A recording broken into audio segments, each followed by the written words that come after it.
설교를 준비하다 보면 어려운 본문이 이렇게 저에게 맞닥뜨려질 때가 있고, 그리고 또 비교적 해석의 여지가 없이 이렇게 명확한 구절이 저에게 이렇게 올 때도 있습니다. 그런데 그럼에도 불구하고 성경 해석이 분명한 구절을 이렇게 준비하고 연구하면서도 무언가 한 가지 주제가 떠오르지 않을 때가 있어요.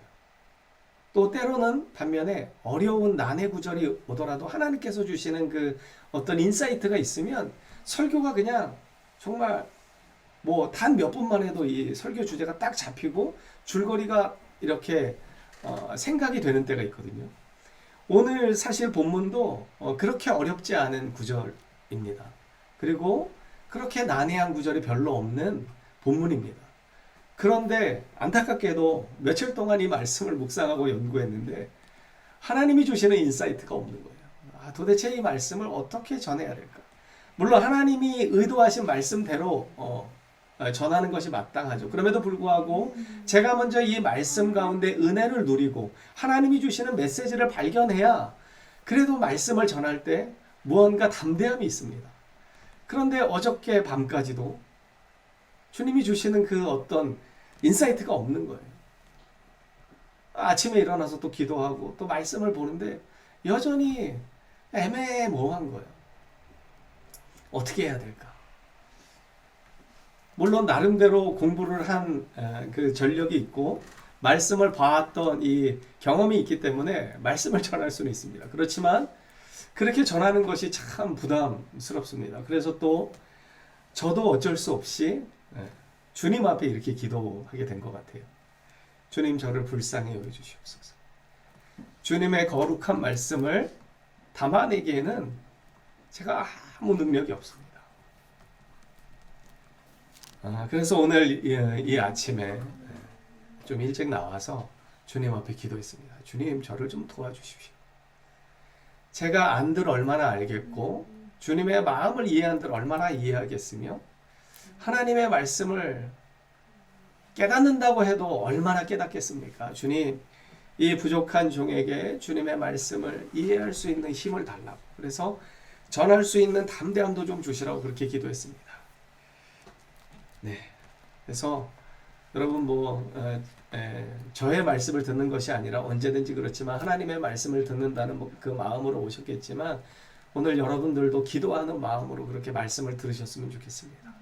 그리고 함께 그런 마음으로 기도하면서 말씀을 들었으면 좋겠습니다. 주님, 불쌍히 여겨주십시오. 저희가 주님의 말씀을 들을 귀를 좀 허락해 주시고 마음이 되어서 정말 주님의 말씀이 선포되어질 때 아멘으로 화답하고 또 입술로만 아멘으로 하는 자가 아니라 삶으로 아멘하는 자들이 되게 해달라고, 그런 마음으로 우리가 이 말씀 앞에 서게 되기를 주님의 이름으로 또 축복합니다. 네, 오늘 이 본문은 두 맹인이 등장합니다. 그래서 저희들이 성경을 배울 때 마태복음에만 등장하는 특징적인 본문이라고 이렇게 배웠습니다. 그런데 좀 보면 이 본문이 두 맹인이 예수님께 나와서 고침을 받는 이 장면은 마태복음에만 기록되어 있는 말씀인 것 같긴 하지만 마가복음에 보면 대단히 비슷한 본문이 등장합니다. 그게 뭐냐면 여러분도 잘 알고 계실 거예요. 거지 맹인 바디메오라고 하는 사람이 등장하는데, 제가 아무리 이 본문을 이렇게 좀 비교해 보니까 그 거지 맹인 바디메오의 이야기가 이 두 맹인의 이야기와 너무 많이 닮아 있습니다. 여기서 그 바디메오라고 할 때는요, 이 바는 누구의 아들이라는 뜻이거든요. 그러니까 바디메오는 디메오의 아들이라는 거예요. 예. 그래서 그 마가복음에도 보면 이 비슷한 내용이 나오는데, 오늘 어쨌든 우리 본문을 보면 이렇습니다. 그 전에 혈루증 앓았던 여인을 고치셨고 야이로의 딸, 죽었던 야이로의 딸을 예수님께서 고쳐주셨잖아요. 그러니까 얼마나 소문이 들렸겠습니까? 이 사람들은 보지 못합니다. 보지 못하지만 귀는 열려 있는 거예요. 그래서 예수님에 대한 소문을 들었겠죠. 그래서 27절에 보십시오. 예수께서 거기서 떠나가십니다. 그 사람들을 고치신 다음에 떠나간다는 소식을 들어요. 그래서 두 맹인이 따라오며 소리 지릅니다. 여러분, 맹인이 볼 수 없죠. 그렇지만 귀는 열려 있기 때문에 소리를 듣고 따라가는 거예요. 여러분, 우리가 맹인이 되었다고 생각해 보세요. 이게 따라가긴 하지만 불안한 마음인 것입니다. 왜냐하면 명확하게 보이질 않는 거잖아요. 여러분, 아브라함이 왜 믿음의 조상이 되었습니까?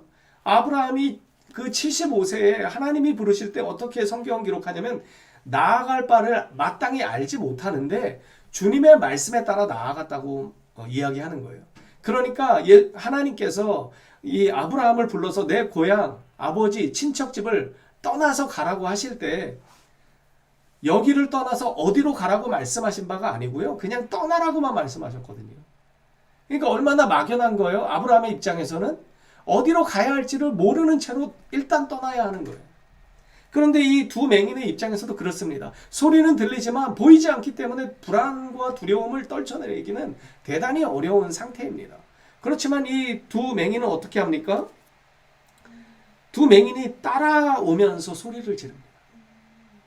여러분, 이 맹인들이 왜 따라만 가는 것이 아니라 소리를 지를까요? 간절한 외침입니다. 봐달라는 거죠. 여러분, 이 두 맹인이 따라만 갔다면 어떻게 될까요? 도태되거나 소리를 잘못 이해하거나, 우리가 소리가 울리는 소리 많이 아시죠? 아파트에 살고 이러면 베란다를 통해서 이게 옆에서 들리는 것 같지만 반대편 소리가 옆에서 들리기도 합니다. 맹인의 경우도 마찬가지겠죠. 이 사람들의 옹성거림을 따라가긴 하지만 여러 가지 이유로 인해서 소리가 왜곡될 수 있습니다. 그러면 이 사람들은 온전히 따라가지 못하는 거예요. 그러니까 소리를 듣고 따라가면서 어떻게 하는 거예요? 자신들의 위치를 알리면서 자신들을 봐달라는 거예요. 그게 바로 따라가면서 소리 지르는 것입니다. 이 두 맹인의 입장에서는요, 최선의 방법을 동원해서 주님을 붙잡고 있는 거예요. 이게 믿음입니다. 여러분, 우리는 주님을 따라가면서 어떻게 해야 돼요? 부르짖어야 돼요. 부르짖어야 돼요. 제가 조금 있다가 예화 하나를 들 텐데, 그 예화에 등장하는 한 분을 제가 만났습니다. 주중에 만났어요. 요번에 우리 달력을 신청했거든요. 우리 교회 카렌다를 신청했는데 교회 이름을 제가 인쇄하지 않았습니다. 왜냐면 이분이 복음 광고를 하시는 분이에요. 그래서 이분의 그 그림에는요, 메시지가 되게 담겨 있어서 거기에 굳이 교회 이름을 넣는 것이 그 작품을 훼손하는 것 같은 느낌이 들어서 제가 교회 이름을 넣지 않고 그냥 주문을 했습니다. 그리고 그분 이야기를 한 2시간 듣고 왔어요. 요 바로 앞에서 전시회를 하시더라고요. 그런데 그분이 한 가지 저한테 이야기를 해줬어요. 그분이 광고회사를 크게 하다가 IMF를 만나가지고 정말 쫄딱 망하셨대요. 그래서 자기가 나름대로 광고회사에서는 그래도 이름을 좀 날리던 사람인데 마지막으로 광고회사의 이름을 좀, 광고계의 이름을 좀 날리고 내가 죽어야 되겠다, 이런 마음을 가지셨대요. 그래서 마지막으로 신문사, 큰 신문사에서 하는 광고, 공익 광고, 거기에 이제 출품을 한 거예요. 마지막 작품이죠. 자기가 이름을 알리고 상을 받고 난 다음에 죽어버리면 사람들이 좀 기억할까 싶었대요. 삶에 대한 비전은 없고. 근데 대상을 받은 거예요. 그래가지고 마지막으로 그럼 미국에다가도 한번 좀 올려보자. 그래서 미국에 이렇게 출품을 했더니 미국에서도 상을 받은 거예요. 꽤 큰 상을 받은 거예요. 그래, 그러면 이왕이면 마지막으로 깐느에다가 한번 내보자. 그래서 거기다가 냈대요. 그래가지고 거기 가서 이제 자기가 미국에서도 인정을 받았으니까 한국에서는 대상을 받았고, 프랑스에서도 당연히 자기를 인정해 주겠지. 그래서 뭐 없는 돈 있는 돈 모아가지고 거기를 갔대요. 그런데 알고 봤더니 자기가 이제 떨어진 거예요. 너무 이제 내 작품이 그렇게 떨어질 작품은 아닌데, 그래서 그 출품, 거기에 이제 상을 받은 작품들을 전시하는 전시회장을 자기가 직접 봐야 되겠더래요. 도대체 어떤 작품이 있길래 내 작품은 아예 들지도 못하고 이게 떨어졌나? 그거라도 확인해야 되겠다. 그래서 거기를 갔다가 이분이 어떤 한 작품에 뒤통수를 맞은 것처럼 맞고 이분이 이제 회심한 거예요. 이제 이분이 3대째 기독교 가문이고 모태신앙인데 신앙생활 대학 때까지 열심히 하다가 직장 생활하고 사업으로 성공하면서 이제 그냥 막 하나님과 완전히 멀어진 거예요. 그러니까 이제 자살할 결심까지 하는 거겠죠. 근데 그 작품 중에 하나가 뭐냐면 까만색 바탕에 흰색으로 이제 영문으로 되어 있겠죠. 여러분 니체라고 하는 철학자 아시죠? 니체가 했던 유명한 말 중에 한 말인데 그게 뭐냐면 신은 죽었다입니다. 니체가 신이 없다라고 거부했던 사람이거든요. 신은 죽었다. 한쪽 면에 이렇게 돼 있더래요. 그리고 한쪽에는 뭐라고 써 있냐면 그리고 니체는 죽었다. 그게 이제 광고 같은 거였는데 그게 싱가포르 교회 무슨 연합에서 출품한 작품이었대요. 그래서 이분이 그걸 보면서 완전 이제 회심을 한 거예요. 펑펑 울었대요. 그래서 자기가 이걸 해야 되겠다. 앞으로 남은 생은 내가 이거 하나님을 광고하는 이 일을 해야 되겠다. 그래서 그분이 그 다음부터 이제 이 공익 광고 같은 이미지에다가 복음을 싣는 이걸 통해서 이렇게 복음을 전하고 계신데 이분이 그런 그 회심의 과정을 통해서 이제 작품을 출품하려고 하는데 골방에서 기도를 하는데 아이디어가 안 떠오더래요. 그래서 돈은 없고 이번 작품에 출품을 해야지 뭔가 자기가 성과를 거두어야 되는데 마지막 날 주님께 그렇게 한 달 동안 기도를 작정을 하고 기도를 했는데 응답을 안 해주시더래요. 그래서 마지막 또 기도를 했대요. 그랬더니 주님께서 부르짖어 기도하라고. 부르짖어 기도하라고.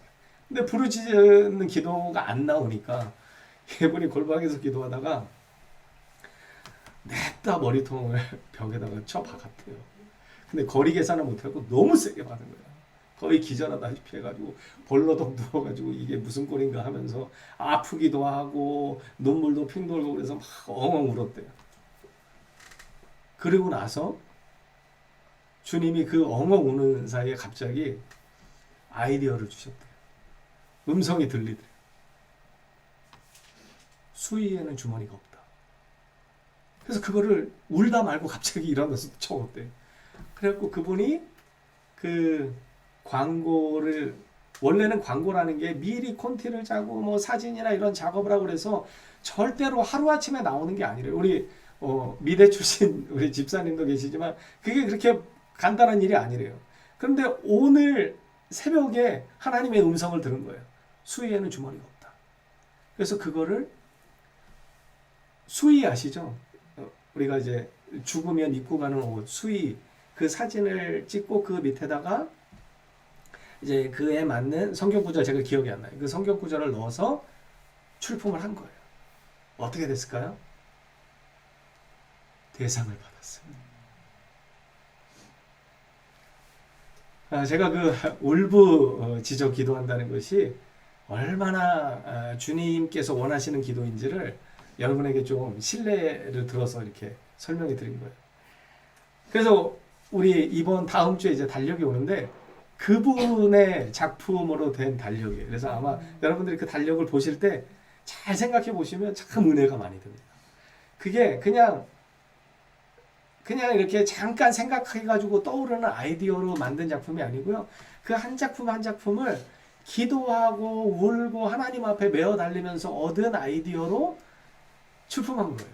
그래서 제가 교회 이름을 굳이 넣고 싶지 않더라고요. 그분이 하나님 앞에 나름 기도하고 애쓰고 주님의 응답을 통해서 받은 작품인데 저는 그냥 작품이라는 생각이 들었어요.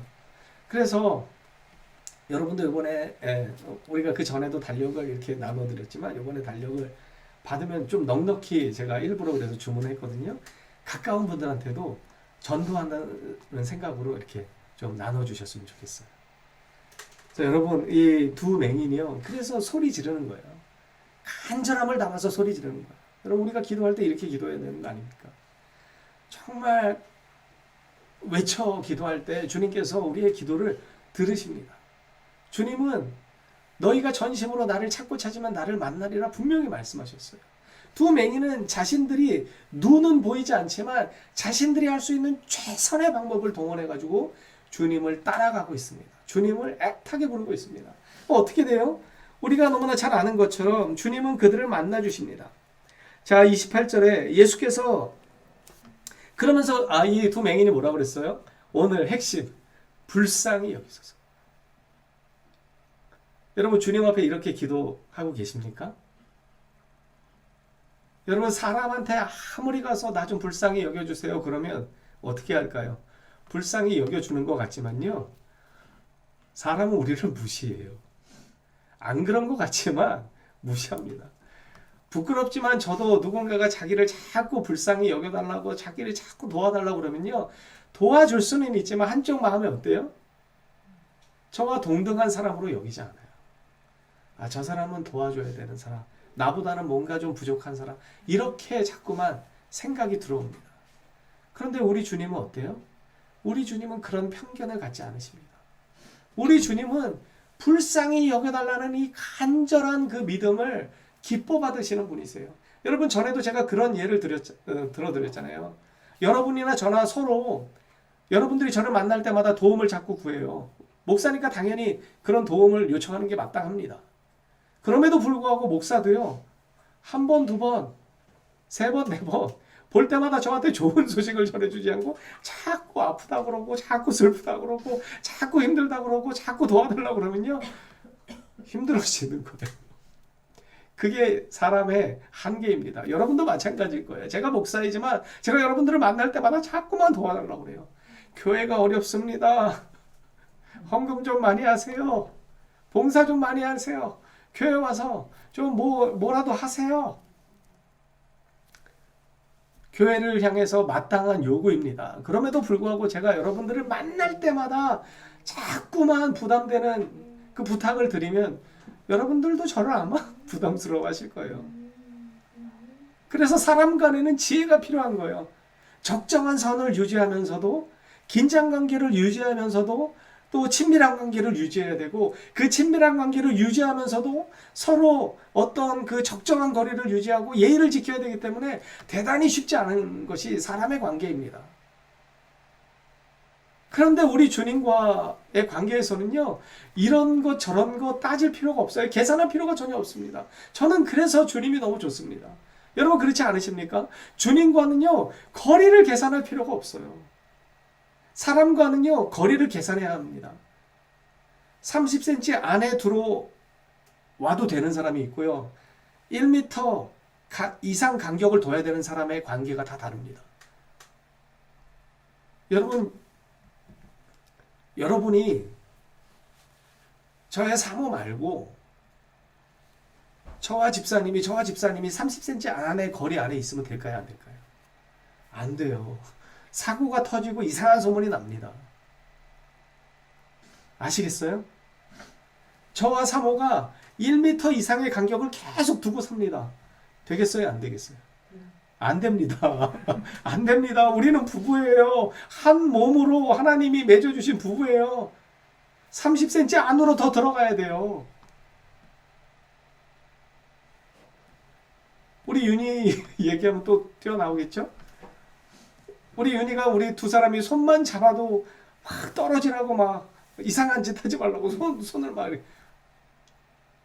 근데 부부는 그래야 됩니다. 부부는 그 친밀한 관계를 유지하기 위해서 거리가 가까워야 돼요. 그런데 저와 여러분은 가까워야 하지만 또 적정한 거리를 유지해야 해요.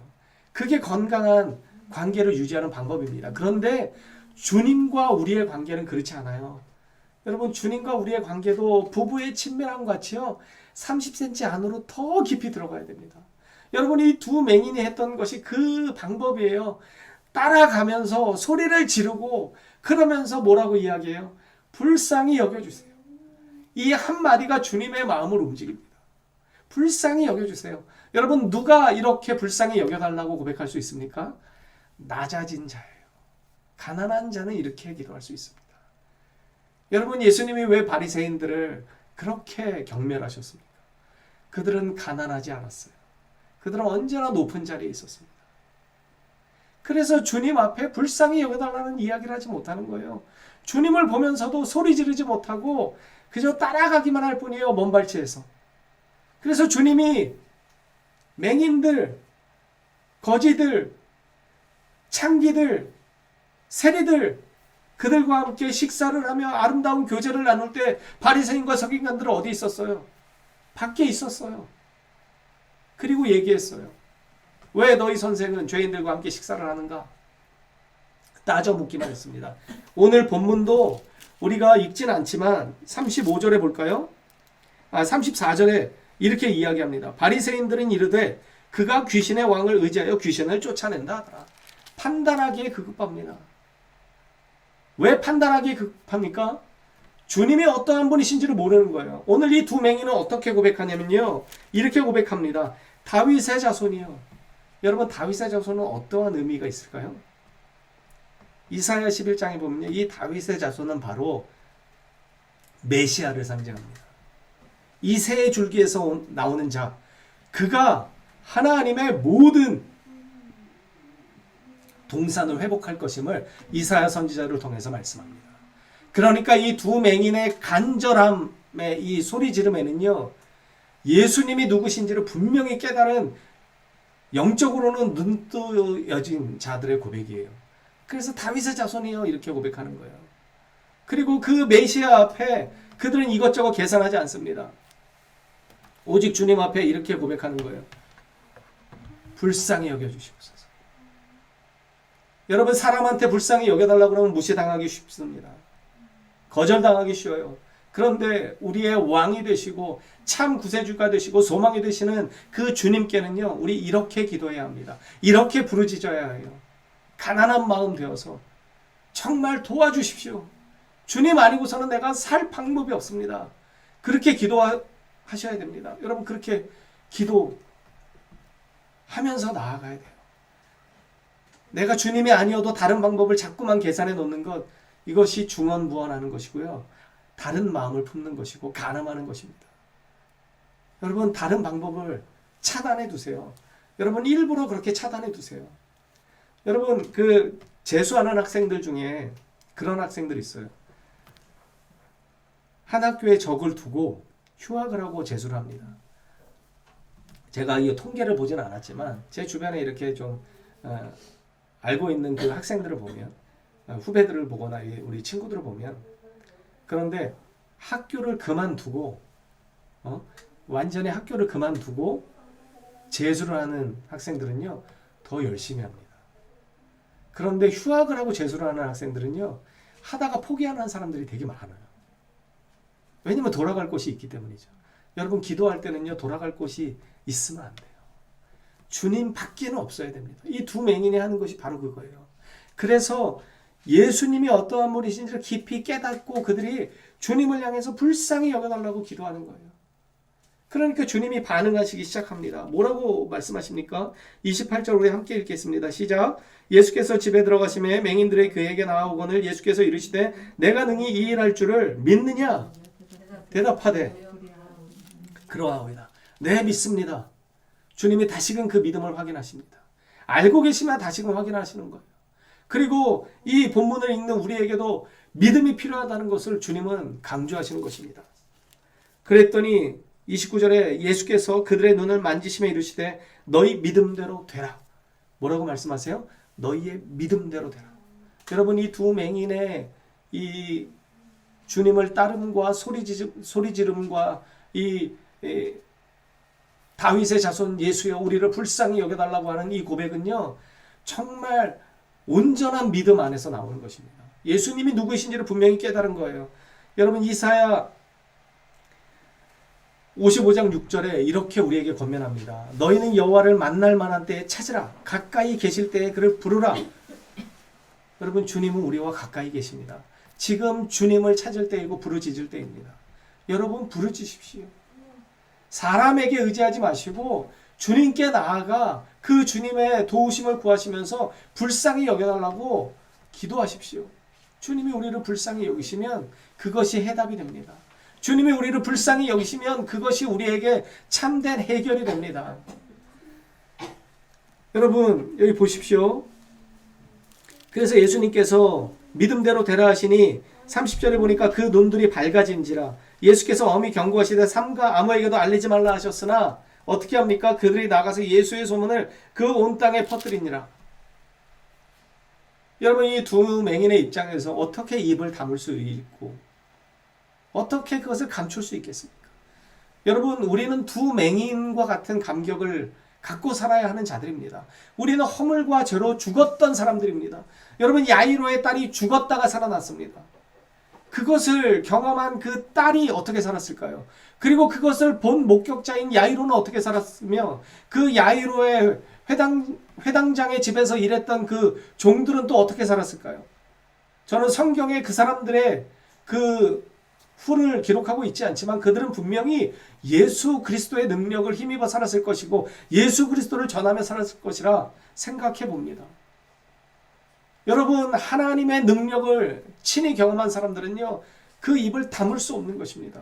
저나 여러분은 죽었다가 살아난 자들입니다. 주님의 만지심을 통해서 십자가의 은혜와 능력 안에서 우리는 살리심을 입은 자들입니다. 그런데 왜 우리는 자꾸만 침묵하고 있습니까? 왜 우리는 전혀 주님의 능력을 경험해보지 못한 사람들처럼 그냥 자꾸만 입을 닫고 살아갑니까? 여러분 우리는 다시 이때로 돌아가야 합니다. 주님이 나를 만져주셨던 그때 나의 영적인 눈을 벗겨주셨던 그 감격의 현장으로 다시금 돌아가야 합니다.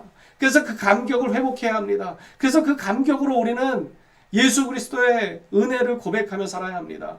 교회는 그런 곳이 되어야 하고 성도는 그러한 삶을 살아야 합니다. 그것이 교회의 모습이고 성도의 삶의 본질이 될 때 여러분 교회가 회복되고 복음의 능력이 회복되는 것입니다. 여러분 저는 저와 여러분의 삶이 그리고 우리 작은 예수교회의 이 본질이 여기에 있다고 생각합니다. 감격을 회복하는 감격의 현장의 자리로 나아가십시오. 그리고 다시금 그 감격이 회복되지 않으면 또다시 주님 앞에 우리도 이 두 맹인처럼 기도해야 합니다. 주님 불쌍히 여겨주십시오. 주님의 놀라운 기적을 체험했는데 그 기적의 감격이 사라진 지 너무 오래되었습니다. 주님의 이 구원의 감격이 나를 더 이상 설레지 않게 하고 나를 더 이상 기쁘게 하지 않고 나를 더 이상 춤추지 않게 합니다. 주님 죄송합니다. 그러니까 저를 다시금 이 기적의 현장으로 데려가 주시고 다시금 그것을 보게 하시고 경험하게 하게 해주시고 그것을 다시 노래할 수 있는 믿음의 사람이 되게 해달라고 우리는 그렇게 주님 앞에 기도해야 합니다. 여러분 무엇을 향해 주님 앞에 불쌍히 여겨달라고 기도하시겠습니까? 무엇 때문에 여러분들 주님 앞에 불쌍히 여겨달라고 소리 지르겠습니까? 여러분 구원의 감격을 회복해달라고 그렇게 부르짖어야 합니다. 여러분 우리는 춤출 수밖에 없는 인생입니다. 그런데 왜 춤추지 못합니까? 그 현장의 생동감을 우리는 상실했습니다. 그 구원의 감격을 잃어버렸습니다. 여러분 복음은요 능력입니다. 복음은 우리의 삶을 뒤집기에 충분한 능력이 있습니다. 십자가의 능력은 우리의 온 삶을 완전히 뒤바꿔 놓을 만한 충분한 능력이 있는 것입니다. 그런데 우리는 왜 다시금 전처럼 돌아갔습니까? 왜 주님을 만나기 전처럼 여전히 다시금 우울하고 다시금 걱정하고 다시금 근심하고 다시금 두려워하고 있습니까? 주님을 잃어버렸기 때문입니다. 여러분 오늘 이 주일 우리가 이 감격을 다시금 회복했으면 좋겠습니다. 그리고 이 구원의 감격을 회복시켜달라고 우리가 주님 앞에 이렇게 주님을 따르고 소리 지르며 주님께 다윗의 자손 예수여 우리를 불쌍히 여겨 주시옵소서. 우리 안에 참된 구원의 감격이 다시금 숨쉬게 해주시고 그 구원의 은혜 때문에 춤추고 노래하고 기뻐 뛰는 그러한 삶을 살게 해달라고 우리 그렇게 좀 기도했으면 좋겠습니다. 저와 여러분의 삶 가운데 이 감격이 그리고 주님을 향한 이 부르짖음이 회복되기를 간절히 소망합니다.